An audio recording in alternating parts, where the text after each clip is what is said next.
지난 3월이죠. 이 송상현 전 서울대 법대 교수가 한국인 최초이자 또 아시아인으로서도 처음으로 이 국제형사재판소 수장에 올랐습니다. 이 국제사법기구의 재판관 수는 국력에 비례하는 것으로 여겨질 만큼 그 의무가 큰데요. 네덜란드 헤이그에 위치한 국제형사재판소 송상현 소장과 함께 말씀 나눠보겠습니다. 소장님 안녕하십니까? 네, 안녕하십니까? 네, 지금 헤이그 현지 시각이 좀 이른 새벽입니다. 5시 40분이죠? 그렇습니다. 예, 이른 시각에 이렇게 인터뷰 응해주셔서 감사합니다.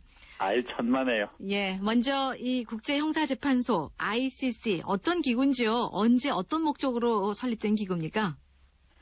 네, 국제형사재판소는 1990년대에 이태리 로마에서 여러 해 동안 논의를 거듭한 결과 성립된 그 소위 ICC 설립을 위한 로마 조약이 충분한 수의 국가가 비준을 해서 발효가 되자 2002년 7월 초하루에 문을 연 영구 상설의 국제형사법원입니다. 예.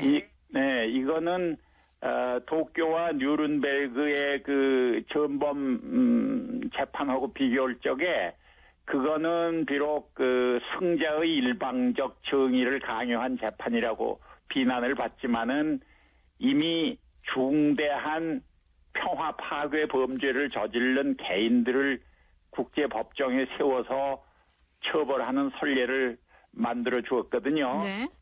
그래서 ICC는 이제 전쟁 범죄, 집단 학살, 침략 범죄, 그리고 인도에 반하는 범죄 등 4가지 범죄에 한정해서 이것을 저지른 최고 책임자를 처벌하고 피해자를 구제해 줌으로써 국제사회의 정의를 구현하고 평화와 인권 옹호를 위한 임무를 수행하고 있습니다. 예, 뭐 자세히 설명을 해주셨어요. 이 국제형사재판소 어떤 일을 하는 곳인지 청취자분들이 많이 이해를 하셨을 텐데 이 재판관 구성이 어떻게 이루어져 있고 지금 회원국은 모두 몇 나라인지요? 네, 재판관은 모두 18명인데 네. 회원국은 108개국입니다. 예. 그래서 각 회원국 정부가 지명한 후보가 당사국 총회에서 선거로 당선이 되면 9년 단임으로 근무하게 됩니다. 9년 단임이요? 네, 매 3년마다 6명씩 개선하고 있습니다. 그런데 그 108개 그 회원국들 가운데 아직 그 미국이나 중국, 러시아 이런 강대국들이 가입돼 있지 않잖아요? 그렇죠. 그 이유가 뭔지 궁금합니다.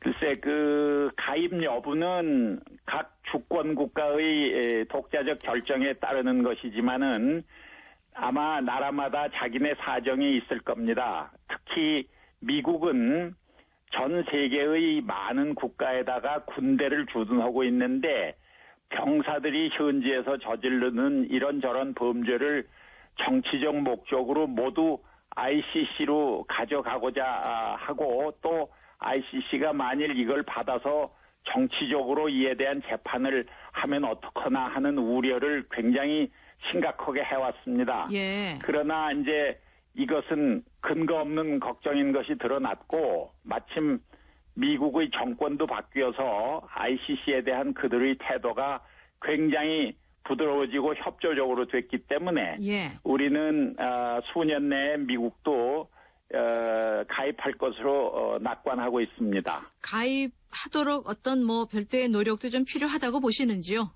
그렇습니다. 저희는 이들 국가를 가입시키고자 꾸준한 노력을 하고 있는데 ICC에 대한 무지 내지는 인식 부족이 가장 큰 적이라고 생각이 돼서 예.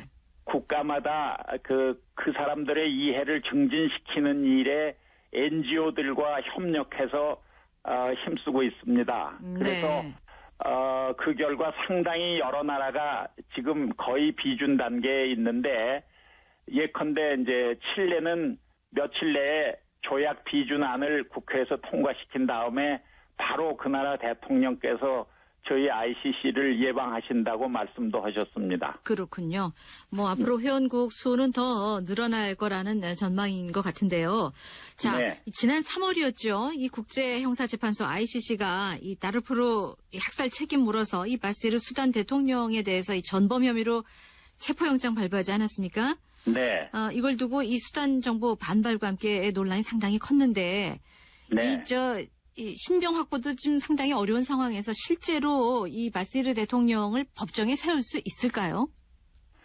물론 ICC는 자체 경찰이 있는 것도 아니어서 당사국이나 국제기구의 협조가 없으면은 구속영장을 집행하기가 어려운 것은 사실입니다. 예.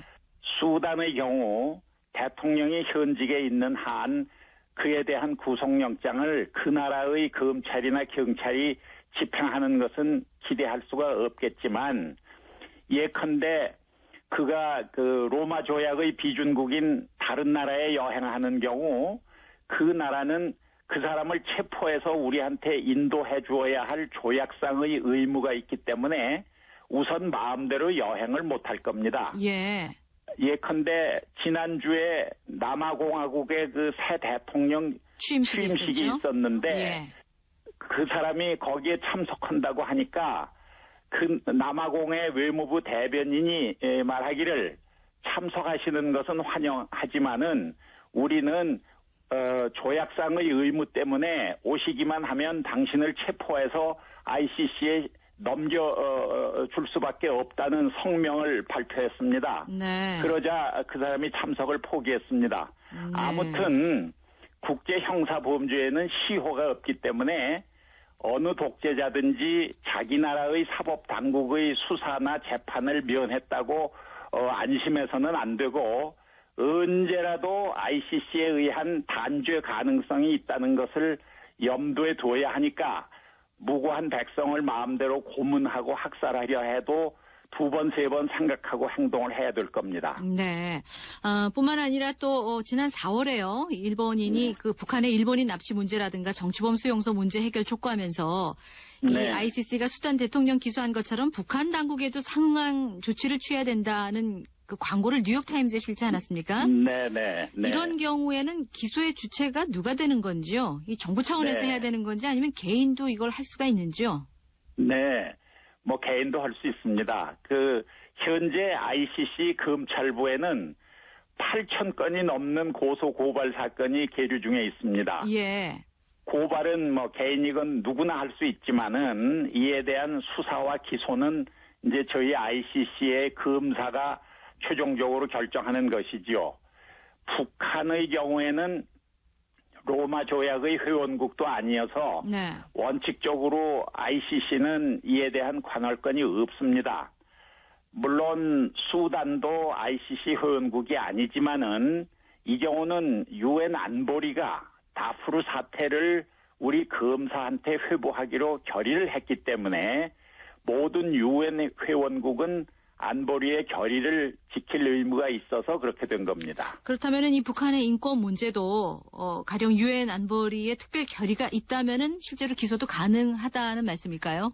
이론적으로는 그렇게 그럴 가능성이 있지만은 현실적으로 강대국들이 거부권을 행사하면은 그것은 참 어렵겠지요. 실제로는 좀 불가능하다. 네네. 예. 글쎄요. 이런저런 이유 때문에 또 일각에서 이 ICC의 역할과 위상에 대해서 회의적인 시각도 있어요. 네. 지금 뭐 앞서 이제 강대국들 지금 회원국이 아니고 때문에 이제 어떤 그 반쪽짜리 성과에 그칠 수도 있고요. 네. 또 이 반인류 범죄를 예방하기보다는 이미 축출된 이 제3세계 군벌들에 대한 어떤 뒤처리 재판에만 머물고 있다. 이런 비판도 있거든요. 이 부분은 어떻게 생각하시는지요? 이거는 전혀 당치 않은 비판인데요. 가령 아까 말씀드렸지만 칠레가 한두 달 내에 비준 절차를 마치면 남미 대륙의 모든 국가가 남김없이 회원국이 되고 네. 또 조금 있다가 체코가 비준을 하면 모든 유럽연합의 27개국이 다 ICC 회원국이 됩니다. 아프리카도 30개국 이상이 비준을 했는데 오직 아시아만이 가장 비준 국가 수가 적어서 걱정이고요. 네. 현재 ICC는 세계 평화와 전쟁 방지를 위한 효과적인 국제 형사 법원으로서 확고하게 자리를 잡았고 ICC가 축출된 제3세계의 군벌들에 대한 뒤처리 재판을 한 일은 없습니다. 저는 도리어 장래에는 UN 중심의 집단 안보 시스템을 통한 평화 유지 체제가 결국 국제형사재판소 중심의 전쟁 범죄 억지 효과를 통한 평화 유지 체제로 전환이 되거나 그렇게 안 되더라도 두 체제가 상호 보완하면서 좀 더 효과적으로 살육과 전쟁이 없는 국제사회를 유지해 갈 것으로 전망을 합니다. 예, 앞으로 ICC 역할과 위상이 더 높아질 것이다. 이렇게 이제 기대를 네. 하시는데, 소장님께서 이 아시아 국가 출신으로 처음 선출이 되셨는데, 앞서 말씀하신 대로 아시아 지역의 이 회원국 수가 많이 적다고 하셨어요. 글쎄요, 네. 좀 그런저런 이유 때문에 어떤 한계나 어려움 같은 건 없으신지요? 저는 오히려 반대로 생각을 합니다. 서구라파 중심의 재판소니 어쩌니 하는 공연한 비판을 불식시키고 아시아인을 우두머리로 하는 진정한 국제적인 재판소의 모습을 세계에 보여주고 있다고 생각을 합니다. 또 오히려 다양성을 인정하면서도 고도의 법률 지식과 지혜를 모아서 국제법을 창조해가는 막중한 사명에 자부심을 갖고도 있고요.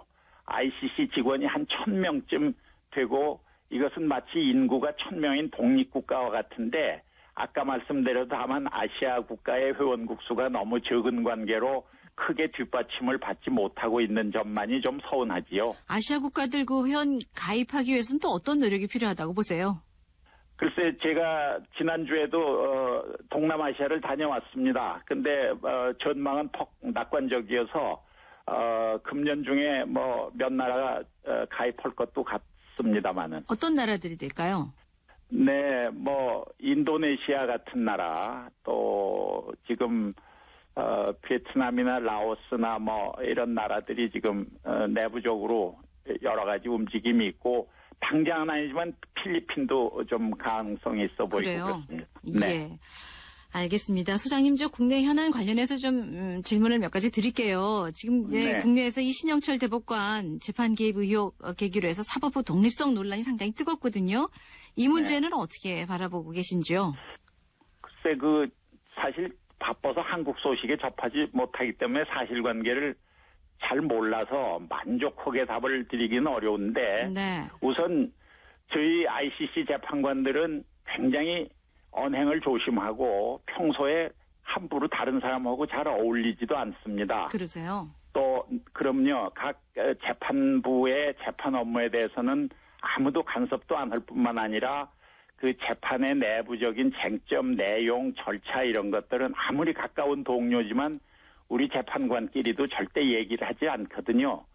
또 소장인 저는 굉장히 깊은 산속 절간에서 혼자 수도하는 스님처럼 생활을 하고 있고 그렇습니다.